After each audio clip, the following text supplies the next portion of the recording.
সুমনদার দোকানে এসেছিলাম, fried rice আর chilli chicken 60 টাকার যে কম্বো, সেই কম্বো আমরা পাইনি, ফুরিয়ে গেছে। এই যে যারা আমার সৌভাগ্য থেকে শুনে নেবো, বলো না তুই পাসনি, এখান থেকে খেয়ে যাই, আমিও তো খাচ্ছি। আমি আমার থেকে এক্সপিরিয়েন্স তোমাদের বেশি। না না খাবার। আমি একটা কথা আবারও বলবো, শুভজিৎ আছে, আমি শুভজিৎকে রিকোয়েস্ট করেছিলাম যে শুভজিৎ তুই তো ভিডিও বানাস, তো এই দাদার একটা ভিডিও বানা। কারণ এই দাদা না, সত্যি কথা বলি, সুমনদা প্রচণ্ড স্ট্রাগল করে, আমি নিজের চোখে দেখেছি। দাদার মধ্যে না ওই জিনিসটা নেই, ও ব্যবসা করছে কাঠি করবো ওই ব্যাপারটা কিন্তু দাদার মধ্যে নেই। যদি থাকতো না, চৌমাথায় দাদা ব্যবসা করে, তার পাশে অনেক খালি বালি দোকান আছে, করলে দাদা করতে পারতো। একদমই তাই। দাদা কিন্তু আজকের দিন না, টানা 3-4 বছর ধরে কিন্তু একই বিজনেস করছে, এরকম একদম রাস্তার ধারেই। বৌদি প্রথম করতো, এইগুলো সব বৌদি কিন্তু বাড়িতে বানায়, বাট বৌদি ফার্স্ট বসতো, বৌদি আর সময় হয়ে ওঠে না, যে বাড়িতে যেহেতু বাচ্চারা রয়েছে। তারপর দাদা কাজ বাজ ছেড়ে এখন ফুল টাইম এখানে দেয়। একটা কথা, আর দাদার অমায়িক ব্যবহার, সত্যি অমায়িক ব্যবহার। ফার্স্ট টাইম আমার সাথে পরিচয় করে দিয়েছে সুমনদার, লিটারালি মানে তাকে যে আমি চিনি না এটা বুঝতেই পারিনি। অমায়িক ব্যবহার। খাবার, প্রথমেই খাবারের কথাই আসবো অ্যাবসলিউটলি, কারণ খাবারটা যদি ভালো না থাকে ব্যবহার দিয়েও কোনো গল্প হবে না। সে তো অবশ্যই, অ্যাবসলিউটলি ভাই। আমাকে অক্ষয় বলতে পারে, জায়গার ঠিকানাটাও তো অক্ষয় দিতে পারে, কিন্তু খাবারটা ভাই সেরা।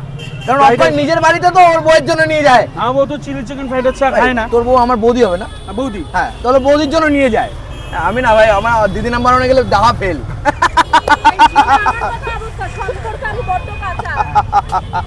যাক, একটা কথা বলবো, আর এই দাদার এই ফ্রাইড রাইসটা না, এর মধ্যে উপর একটু মশলা একটা দেয়, মিক্সড মশলা যেটা বলে, সেটা বৌদি বাড়িতেই তৈরি করে, ভাজা মশলা। সেটা বৌদি একটা সিক্রেটও বলা যায়। সে বৌদি হয়তো আজকে আসলে হয়তো দেখতে পারতে, বা অন্যদিন দেখতে পাবে।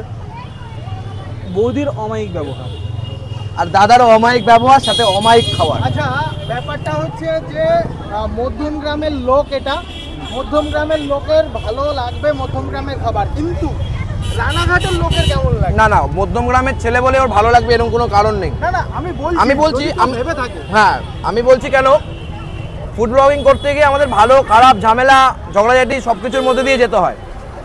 তাই অক্ষয় রেকমেন্ড করেছে আমাকে, ও রেকমেন্ডেশনে আমি 1 প্লেট নিয়ে ফেলেছি, এবং সেটা শেষের মুহূর্তে। আমি তো বলবো দারুণ। 60 টাকায় আজকের দিনে 4 পিস চিলি চিকেন দিয়ে ফ্রাইড রাইস দিয়ে হয় না ভাই। 100 টাকায় 8 পিস চিলি চিকেন দিয়ে আরো বেশি কোয়ান্টিটি রাইস দিয়ে হয় না, কারণ 8 পিস চিলি চিকেনের দাম এমনি 120 টাকা হয়ে যায়, 150 টাকা হয়ে যায়। আমার খুব ভালো লেগেছে পার্সোনালি। এর ভেতরে মানে আমি ফ্রাইড রাইসের ভেতরে ভাই কাজু বাদামও পেয়েছি, আমি মুখে সব কিছু দেওয়া, কিসমিসও আছে, সব ভালো, সব কিছু দেওয়া হয়। এই দাদাই তো ভাইরাল না, আমার কাছে একদম সিম্পল করা, দাদা তো ভাইরাল না। তো দাদার মুখ মানুষের চেনেও না হতো। আমি 2-3 বার ভিডিও বানিয়েছিলাম, তারপরে কেউ কোনো ব্লগে এসে ভিডিও বানায়। কিন্তু দাদা যখন সকালবেলা চৌমাথায় বসে, চৌমাথায় দাদার মোটামুটি 1 থেকে 1.5 ঘন্টা, 2 ঘন্টার মধ্যে মাল শেষ হয়ে যায়, কারণ তার কোয়ালিটি, দাদা খাবারের কোয়ালিটি।